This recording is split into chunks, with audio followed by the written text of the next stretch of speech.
인생을 살면서 세 종류의 사람이 있다고 합니다. 하나는 은혜를 잊고도 은혜를 모르는 사람이 있습니다. 성경의 롯 같은 사람입니다. 아브라함의 조카 롯은 아버지를 일찍 잃고 아브라함이 키웠습니다.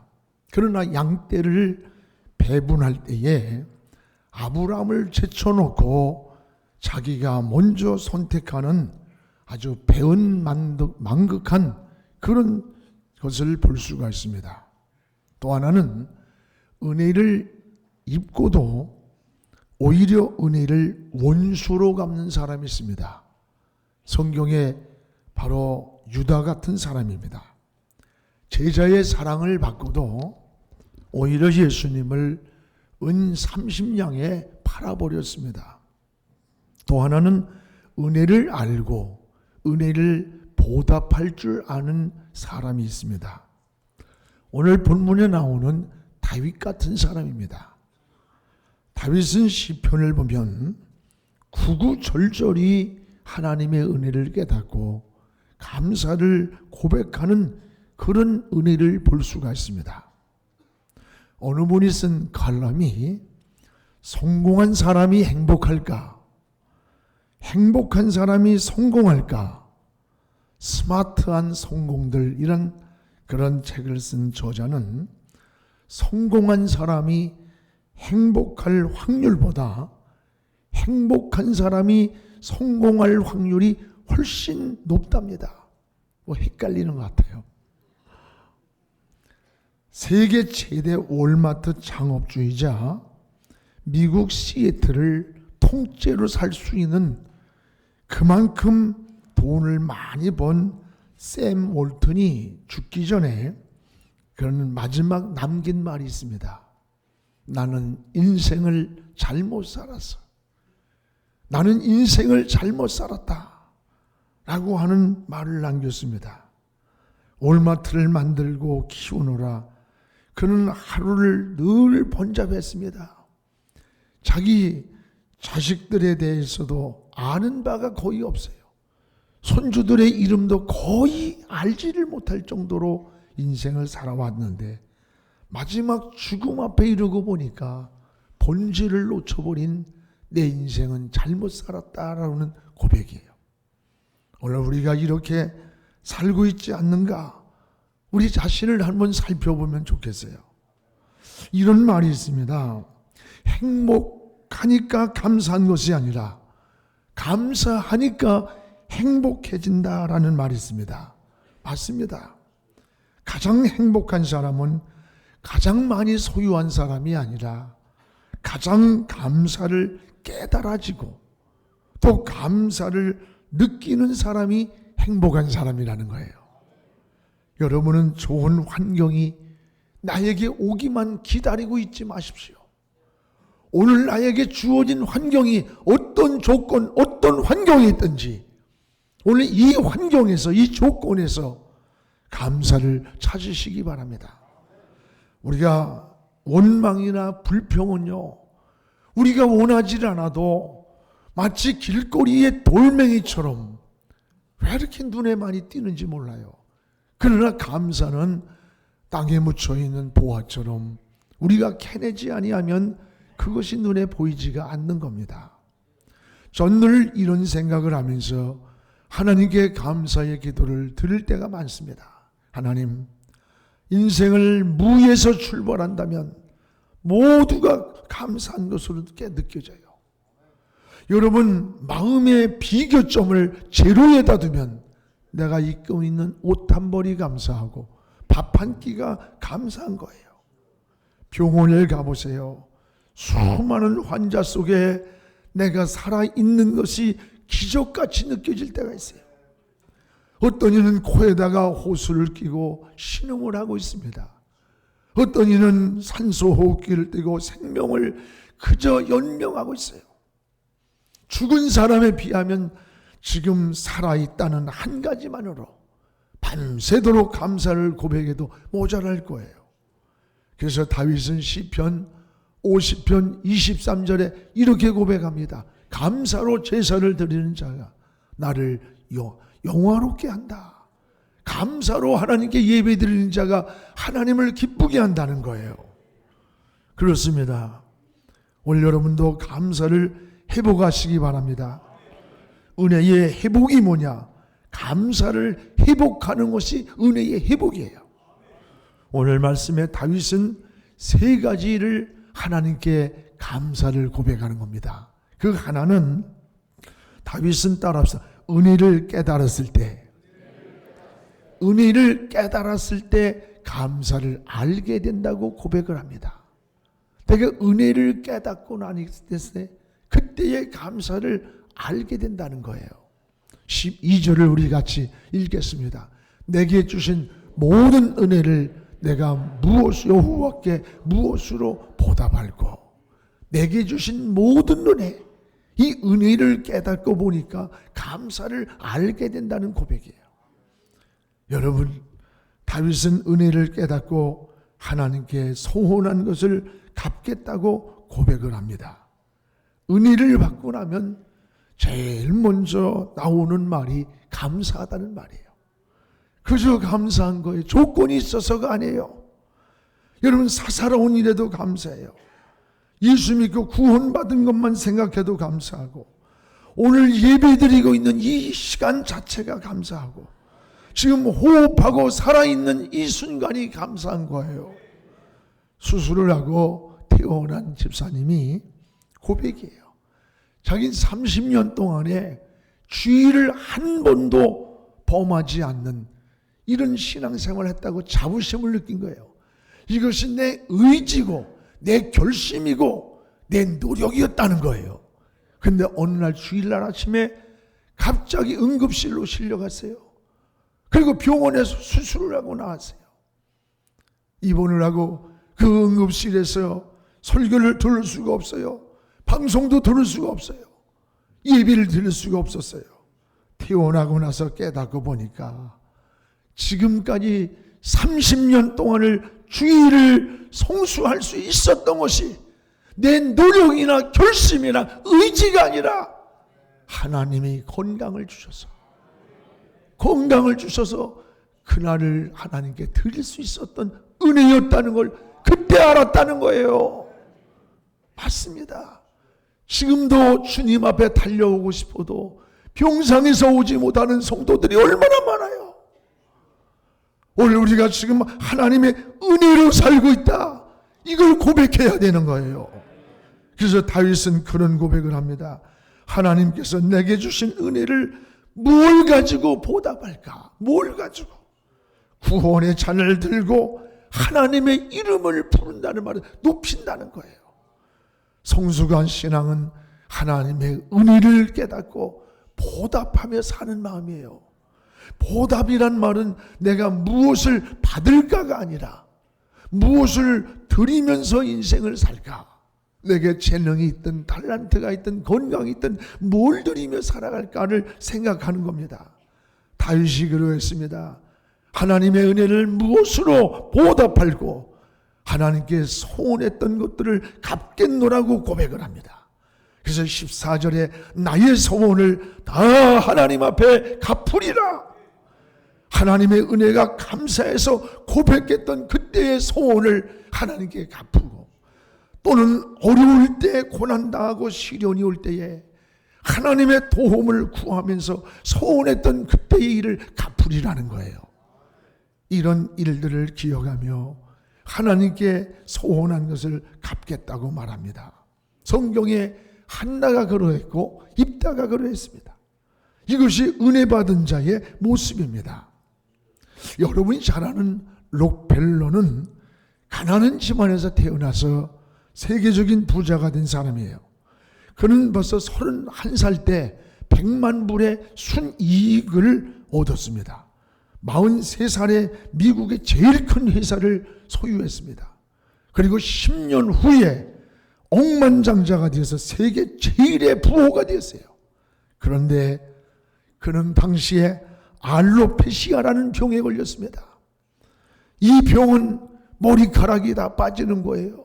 눈썹이 다 빠지면서 몸이 말라가며 죽어가는 병입니다. 주치 담당 의사는 이제 1년을 넘기기가 힘들다는 진단을 내렸습니다. 록펠러는 어려울 때에 하나님께 소원했던 것들을 생각하고 그날 밤을 새워 눈물로 기도하면서 내 인생을 다시 재혼신을 다짐하며 기도를 드렸습니다. 그리고 소원한 대로 그는 일생 동안에 4,928개의 교회를 세웠습니다. 그리고 24개의 대학을 세웠습니다. 여러분, 그는 진단과는 아무 상관없이 1년도 살 수 없다는 진단이었지만 그는 98세까지 건강하게 살다가 하나님의 나라로 갔습니다. 엄청난 부를 누리면서도 변절되지 아니하고 신앙을 지켰습니다. 이것은 어머니가 물려준 그런 신앙의 유산이라고 이렇게 고백을 합니다.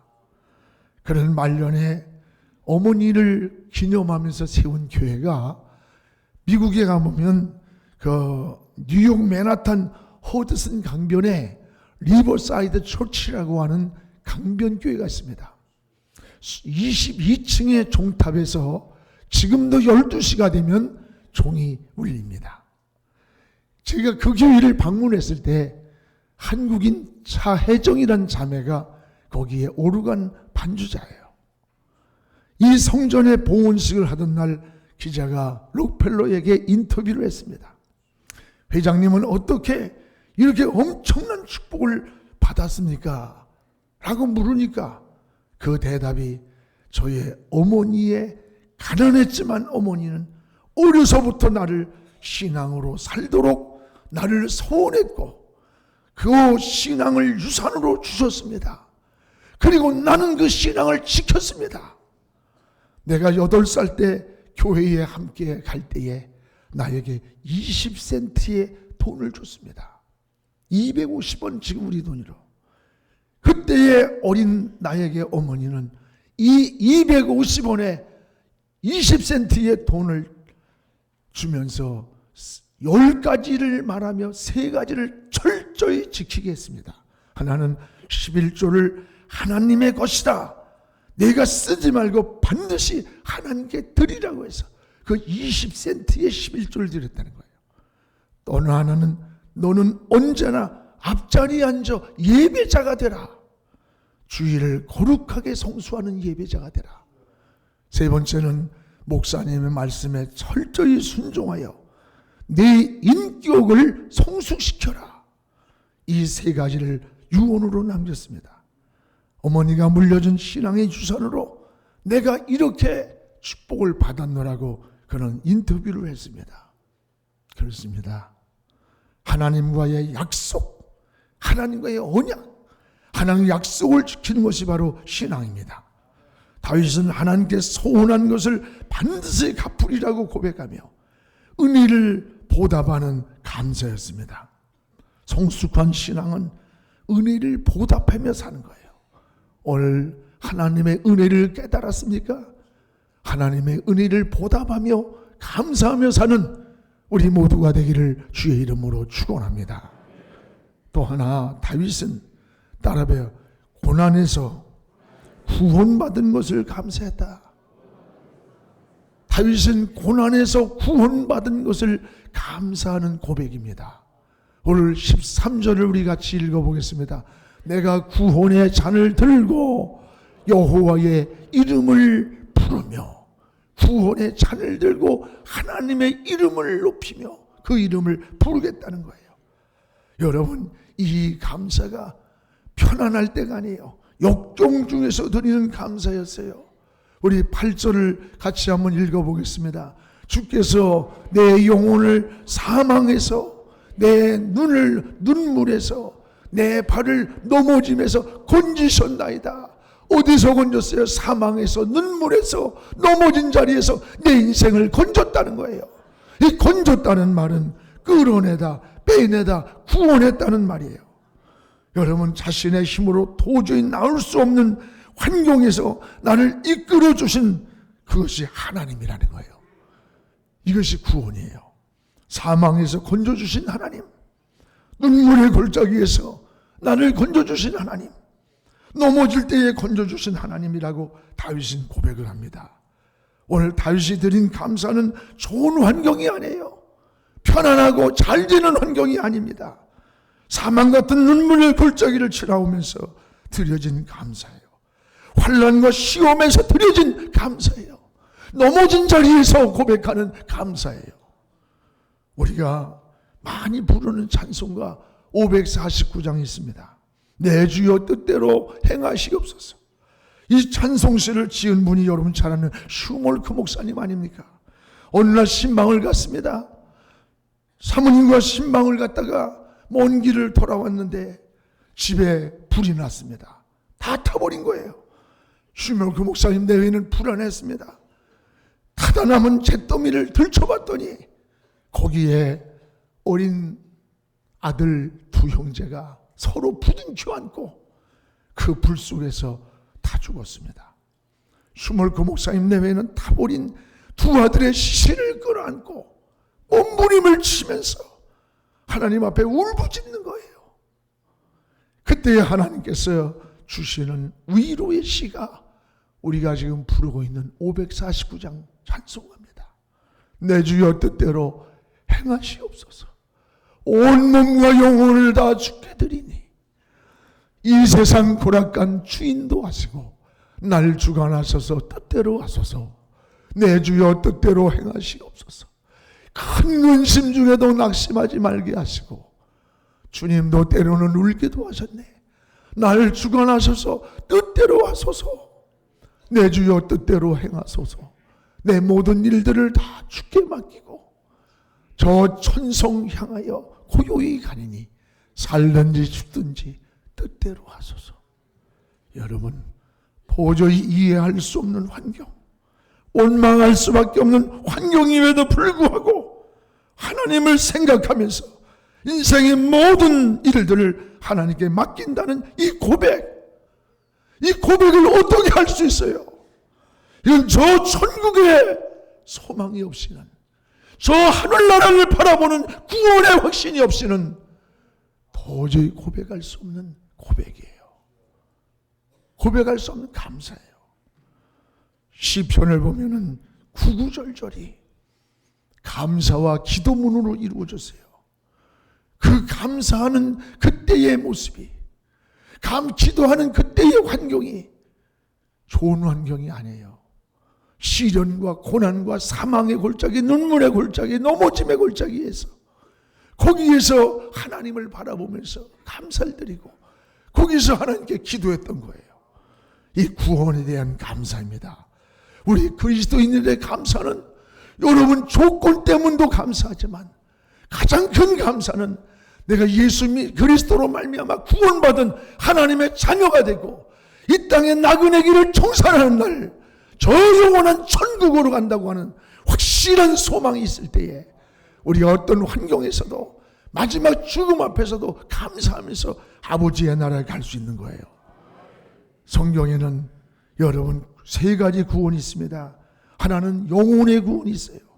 예수 믿고 하나님의 자녀가 될 때 사망에서 생명으로, 마귀 자녀가 하나님 자녀로 지옥에서 저 천국으로 이렇게 옮겨지는 거예요. 영혼의 구원. 또 하나는 정신적인 구원이 있어요. 근심에서 평안을 얻고 절망에서 소망을 얻고 억압과 불안에서 해방을 받는 게 이 정신적인 구원이에요. 또 하나는 육체적인 구원이에요. 질병에서 고침을 받고 실패해서 회복을 얻고 무너진 삶에서 다시 일어나는 겁니다. 예레미야 33장 6절에도 이 성을 치료하여 낫게 한다. 하나님이 치료해 주신다는 거예요. 하나님은 여러분 영혼만이 아니에요. 이 세 가지를 포함한 전인적인 구원을 주시는 하나님이에요. 영혼과 정신만이 아니에요. 육체만이 아닌 이 모든 삶의 현장을 다 포함한 전인적 구원을 주시는 하나님. 그래서 다윗은 무엇보다 나를 구원해 주신 하나님께 감사를 드렸어요. 바울도 나는 예수 그리스도로 말미암아 구원받은 은혜를 항상 아버지 하나님께 감사한다라고 고백했습니다. 저는 이 감사절이 올 때마다 잊혀지지 않는 일이 있어요. 아주 오래되었어요. 어느 농아에 간증이었습니다. 그는 어려서 사고를 당해서 한쪽 다리를 절단했어요. 그 충격으로 그만 입이 벙어리가 됐어요. 그는 듣지 못하는 사람이 됐어요. 자기를 비관하면서 부모를 원망하고 환경을 원망하면서 자살하려고 몇 번씩이나 자살을 기도했어요. 자고 있는 자기 어머니를 칼로 찌르기도 했다는 거예요. 그런데 농학교에 들어가서 예수님을 만났어요. 주님을 영접했어요. 하나님의 사랑을 깨달았어요. 예수님이 나를 위해 십자가에서 피 흘려주신 그 십자가의 사랑이 자기의 가슴으로 찾아왔어요. 그때부터 그는 원망하며 절망하던 삶이 감사로 바뀌어졌어요. 그러면서 그 농아의 간증이에요. 여러분, 왜 원망하며 삽니까? 여러분은 나보다 낫지 않습니까? 마음대로 말할 수 있고 듣고 있지 않습니까? 저는 예수 믿고 구원받은 이 한 가지만 때문에 나는 감사하며 고백합니다. 저는 그 간증을 듣는 순간에 그때만 해도 내 마음이 짜증스럽고 불평이 생기고 뭔지 풀리지 않고 길이 막히고, 그리고 내가 가는 길에 진로에 배신을 당하고 믿었던 일들로부터 그런 상처와 아픔 속에서 예배를 드리고 있다가 이 노아의 간증을 듣고 비수처럼 내 가슴에 꽂혔어요. 나는 저 사람보다 얼마나 나은 게 많은가. 마음대로 말을 할 수 있고 들을 수 있고 움직일 수 있고, 그런데 감사는커녕 내가 지금 원망하고 불평하고 짜증스러워하고 있지 않는가. 그때에 그 밤에 밤새도록 눈물로 회개하면서 하나님 일생 감사하면서 살고 싶습니다. 그렇게 살게 해주십시오라고 고백을 했던 일이 한 20년 전인데 지금도 잊혀지지가 않아요. 사랑하는 여러분, 오늘 우리의 삶이 진정한 감사가 되기를 축복합니다. 예수 그리스도의 피로 구원받아 하나님의 자녀된 것을 감사하는 우리 모두가 되기를 주님의 이름으로 축복을 합니다. 또 하나, 다윗을 보세요. 따라합시다. 죽음 앞에서도 감사하리라. 다윗은 죽음 앞에서도 감사하리라는 고백이에요. 15절을 우리 같이 읽어보겠습니다. 그의 경건한 자들의 죽음은 여호와께서 보시기에 귀중한 것이로다. 경건한 자들의 죽음 자체도 하나님께서 보시기에 귀중한 것이라. 믿음 안에 사는 자는 죽음 앞에서도 감사했습니다. 다윗은 죽음 앞에서도 17절에 보면 내가 주께 감사제를 드리고 하나님의 이름을 부르리라. 이 죽음 앞에서도 하나님께 감사의 제사를 드리며 여호와의 이름을 부르겠다는 고백입니다. 누구나 죽음 앞에서 약해집니다. 죽음이 끝이라고 생각하기 때문입니다. 죽음은 가장 무서운 강적입니다. 죽음 앞에 강한 자가 없습니다. 그런데 죽음이 눈앞에 오는데도 설레이면서 감사하는 자들이 있습니다. 여러분, 사도 바울 아닙니까? 디모데후서 4장 7절 8절에 보면 나는 선한 싸움을 싸우고 나의 달려갈 길 마치고 믿음을 지켰으니 이제 후로는 나를 위하여 의의 면류관이 예비되었다. 그리고 그 의로운 재판장 되시는 하나님께서 나타날 때 나만 아니라 이토록 주를 사모하는 모든 자들에게 그런 은혜를 주실 것이라고 고백합니다. 여러분, 이것이 바로 하나님의 은혜입니다. 성경에 모세가 그랬어요. 신명기 34장 7절에 보면 그는 모세가 죽을 때 나이 120세였으나 그의 눈이 흐리지 아니하였고, 여러분, 눈이 흐리지 않았고 기력이 쇠하지 않았다. 이 모세의 죽음 앞에는 네 가지 특징이 있습니다. 하나는 눈이 흐리지 않았어요. 마지막 120세를 마치는 날에도 육신의 눈이 아니에요. 하나님을 바라보는 신앙의 눈이 어두워지지 않았다는 거예요. 믿음의 눈이 어두워지지 않았다는 거예요. 신앙의 눈이 어두워지지 않은 거예요. 그뿐만 아니라 기력이 쇠하지 않았다. 여러분, 이 말이 뭐예요? 믿음의 신앙을 달려갈 길을 달려가는 데에 지치고 낙심하고 주저앉지 않았다는 거예요. 그리고 10절에 보면 모세와 같은 선지자가 다시 일어나지를 못했다. 다시는. 또 하나는 모세는 하나님을 직접 대면한 자라. 이것이 죽음의 앞에서의 축복이에요. 다윗은 오늘 15절에 경건한 자들의 죽음은 여호와께서 보시기에 귀중한 것이라다. 올해도 여러분 벌써 한 해를 결산하는 추수감사절이 다가왔습니다. 우리는 무엇을 감사해야 합니까? 세 가지로 감사를 고백해야 합니다. 하나는 영혼으로 하나님께 감사를 고백해야 됩니다. 또한 마음으로 하나님께 감사를 고백해야 돼요. 우리의 소유로도 하나님께 감사를 고백해야 됩니다. 사랑하는 성도 여러분, 감사는 축복으로 가는 통로입니다. 통로예요. 원망하지 마세요. 어떤 환경에서도 감사를 회복하시기 바랍니다.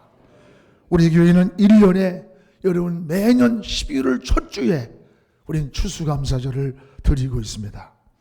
진정한 감사는 입으로만 하는 것도 아니고 마음으로만 느끼는 것도 아니에요. 입으로 고백하고 마음으로 깨닫는 감사를 행동으로 옮길 때 하나님의 역매가, 하나님의 은혜가, 하나님의 축복이 우리에게 나타나는 겁니다. 한 해를 결산하며 하나님의 은혜를 감사함으로 맞이하는 이런 추수감사절이 되기를 주의 이름으로 축원합니다. 기도하겠습니다. 거룩하신 우리 하나님 아버지, 아버지의 은혜를 감사합니다. 감사하며 살아야 되는 줄 알면서도 은혜를 알지 못하고 깨닫지 못하고 환경을 보고 조건을 보고 원망하고 낙심할 때가 많음을 고백합니다. 용서하여 주옵소서. 다윗처럼 하나님의 은혜를 알고 하나님의 감사를 고백하는 우리의 신앙이 되기를 원합니다. 하나님 앞에 구원받은 은혜를 감사하여 어려운 역경과 시련에서도 고백하던 다윗과 같은 신앙, 죽음 앞에서도 하나님을 바라보며 감사할 수 있는 이런 신앙의 고백을 저희들이 드릴 수 있도록 주여 축복하여 주옵소서. 예수님의 이름으로 기도하옵나이다. 아멘.